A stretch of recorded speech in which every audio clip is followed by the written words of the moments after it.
A judge today sentenced a Parlier killer to 21 years in state prison after a trial resulted in a deadlocked jury earlier this year. Action News reporter Gabe Ferris was in the courtroom today as the victim's loved ones spoke out to demand a longer sentence. More than 4 years after the death of Silvano Mendoza, a convicted Parlier killer learning his sentence and coming face to face with his victim's daughter. I struggle daily to make sense of why this happened and how to continue living this pain. Francisco Munoz sat quietly, staring straight ahead. Prosecutors say he shot Mendoza from a passing car in what they've described as a deadly case of mistaken identity. Every night, I want you to see my father's face.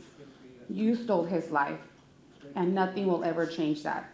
Munoz's 21-year sentence comes just months after a dramatic jury trial. Jurors heard from several witnesses and saw surveillance video of the shooting, even seeing a flash when Munoz pulled the trigger. But his attorneys argued Munoz was framed, and after 5 days of deliberations, the jury hopelessly deadlocked. The agreement on this case. Munoz later pleaded no contest to voluntary manslaughter, avoiding a second murder trial and a possible life sentence. There's no leeway for either side. The sentence will not go up. The sentence will not go down. The agreement was 21 years. But after years of pushing for justice, Mendoza's family says they wanted more. 21 years is far too short.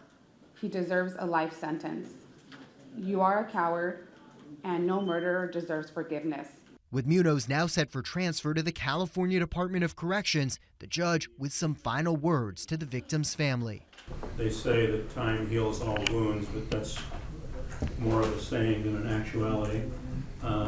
But the best way you can honor your grandfather or father is to remember him. Francisco Munoz decided not to speak today in court when the judge gave him that opportunity, and we should note that as part of his plea deal, he agreed to give up his appellate rights. He cannot appeal today's sentence. Reporting in downtown Fresno, Gabe Ferris, ABC 30 Action News.